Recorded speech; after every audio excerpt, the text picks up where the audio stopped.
ఇప్పుడే country delight యాప్ని download చేసుకోండి. Download the country delight app now.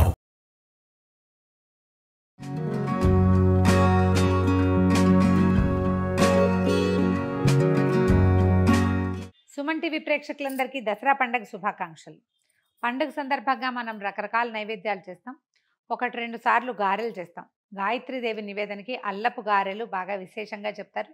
తర్వాత మహానవమి నాడు కాళికాదేవి కూడా గారెలే నివేదన చేస్తాం. పొట్టు మినపప్పుతో అల్లపు గారెలు ఇది అందరూ చేసేదేనండి. అల్లం విశేషంగా వేసుకోవటం. మామూలుగా గారెలు అనగానే వడల్లో మనం ఏం చేస్తాం, ఉద్దిపప్పు వడలు, మినపప్పు వడ, గారెలు ఇలాగంటాం కదా. దీంట్లో అల్లము, పచ్చిమిర్చి, కొత్తిమీర వేస్తాం కదా. అసలు పచ్చిమిర్చి లేదు, ఓన్లీ అల్లము, జీలకర్ర, తర్వాత మిరియాలు ఒక దెబ్బ కొట్టి, ఇలా పూర్తి మిరియాలు కాకుండా 2 దెబ్బలు కొట్టి కొంచెం కచ్చాపచ్చగా దంచి అది కూడా వేస్తాను, బాగుంటుంది. అమ్మవారి నివేదనకి ఇది చాలా మంచిదని చెప్తారు. పొట్టు మినపప్పుని ఒక 4-5 గంటలు 3-4 గంటలు నానబెడితే పొట్టంతా తీసేయచ్చు. ఎక్కువ భాగం తీయద్దు, ఒక 70% తీసి 30% ఉంచుకోవచ్చు. మొత్తం పొట్టుతోటి కనుక చేస్తే మరి మీ చాయిస్ అయితే చేసుకోండి, కానీ నేను చెయ్యను, అలా చెప్పము కూడా. పొట్టు ఎక్కువ తినటం వల్ల చెవికి మంచిది కాదు అని చెప్తారు. మాకు పండే నేలలే మావి, చిన్నప్పటి నుంచి కూడా మేము ఇదే వింటున్నాం.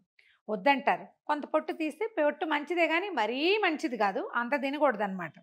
పొట్టు తీసేసి దీన్ని వెట్ గ్రైండర్లు, మామూలుగా అయితే మన గుండుపప్పు అనుకోండి, మిక్సీలో వేస్తే కొంచెం గట్టిగా వస్తాయి గారెలు. మిక్సీ ఉన్న వాళ్ళు వేసుకుంటాం అనుకోండి, ఏదో చేస్తాం, ఐస్ వాటర్ పోసి ఒక ఐస్ క్యూబ్ వేస్తే కొంచెం మృదువుగా వస్తాయి. ఈ పొట్టుపప్పుని మనం మిక్సీలో వేసినా కూడా మృదువుగానే వస్తాయి, గారెలు బాగా వస్తాయి. సో పొట్టు తీసేసాను, గ్రైండ్ కూడా చేసేసాను, గారెలు మాత్రం వేసి చూపిస్తాను. మిరియాలు కొంచెం బరగ్గా గ్రైండ్ చేశాను. పప్పు గ్రైండింగ్ కూడా చూడండి, కొంచెం పొట్టు కనిపిస్తోంది కదా. మిరియాల పొడి, తర్వాత 1 స్పూను జీలకర్ర, అల్లం ముక్కలు చాలా సన్నగా కట్ చేశాను, ఇవి వేసేద్దాం. ఒకవేళ ముక్కలు రావద్దు అని అనుకుంటే కనుక మీరు కోరేసేయండి అల్లాన్ని. కొంచెం లేత అల్లం అయితే కూర చాలా బాగుంటుంది. అల్లం కనుక ముదిరింది అనుకోండి, పీచు పీచుగా వస్తుంది, వేస్ట్ అయిపోయిన ఫీలింగ్ వస్తుంది మనకి, అదేం ఉపయోగపడలేదని. గారెల పిండి, ఈ వడపిండి గ్రైండ్ చేయటం ఒక చిన్న ఆర్ట్ అండి. మొదటి రోజుల్లో కాస్త రాదు. మొదట గట్టిగా రుబ్బితే రాళ్ళలే వస్తాయి, లూజ్గా రుబ్బితే నూనె లాగేస్తాయి. ఒక మధ్య మార్గంగా చేయాలి, ఎక్కువ తడి లేకుండా. చేత్తోటి కొంచెం ఒకసారి మొత్తం కలిపేసుకుందాము.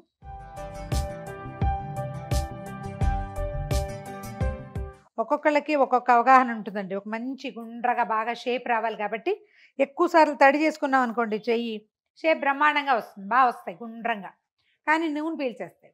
అలాగని గట్టిగా పిండితే పిండి గట్టిగా ఉండిపోయిందంటే రాళ్ళల్లే ఉంటాయి.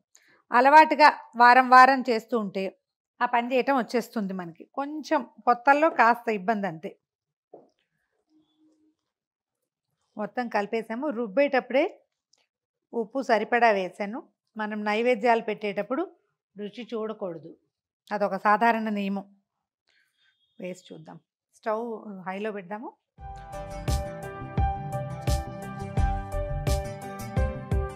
ఇలా వచ్చాక కొంచెం మీడియం ఫ్లేమ్లో ఉంచుకోవాలి.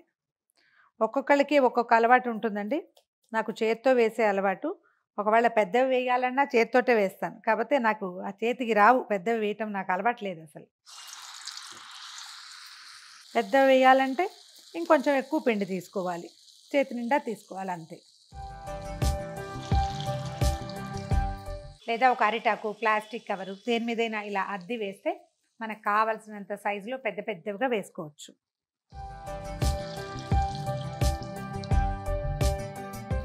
ఇది ప్రాంతాల వారీగా ఉంటుందండి.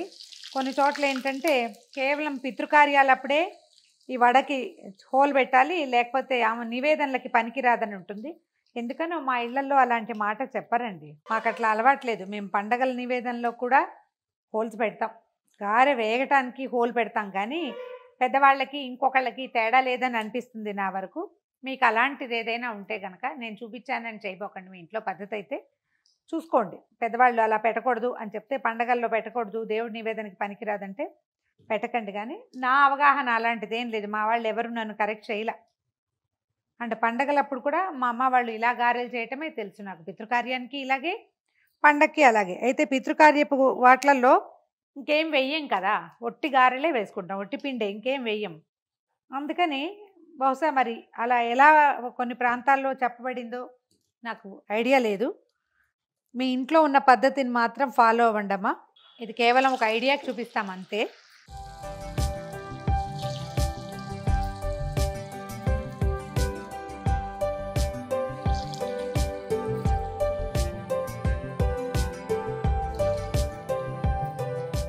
ఆఖరి వాయి గారెలు కూడా తీసిస్తున్నాం. గారెలు చేసేటప్పుడు పాత్ర పెట్టుకున్న నూనె కొంచెం తక్కువ పెట్టుకుంటే వేస్టేజ్ తక్కువగా ఉంటుంది, కొంచెం ఎక్కువ ఆయిల్ వేసుకోవాల్సి వస్తాం అంతే. మినుము తింటే ఈనుగు తిన్నంత బలం అని చెప్తారండి. ఎక్కువ ఐరన్ రిచ్ ఫుడ్ అని, ఈనుగు తిన్నంత బలంగా ఉంటామని చెప్తారు. అమ్మవారి నివేదనల్లో తప్పకుండా అంటే చాలా ఎక్కువ రోషంగా కనపడేటువంటి స్వరూపానికి ఇలా మినుము నివేదన పెట్టాలని చెప్తారు. మామూలుగా మాంసాన్నం పెట్టే పద్ధతి ఉండేది పురాతన కాలంలో, ఇప్పుడు మనం అవన్నీ పెట్టాం. అందుకని దానికి బదులుగా మాంసానికి బదులుగా మాషలు పెట్టాలని చెప్తారు. ఆ మాష అంటే మినుము. అందుకని మహానవమి రోజున తప్పకుండా గారెలు నివేదన పెట్టాలి. ఆ నివేదన ప్రసాదం స్వీకరిస్తే అమ్మవారి యొక్క ప్రసాదం తప్పకుండా మనకి లభిస్తుందని చెప్తారు. ప్రయత్నం చేసి చూడండి. అల్లం ఎక్కువగా వేసి గారెలు వేసి నివేదన చేయండి. మరొకసారి సుమన్ టీవీ ప్రేక్షకులందరికీ దసరా పండుగ శుభాకాంక్షలు.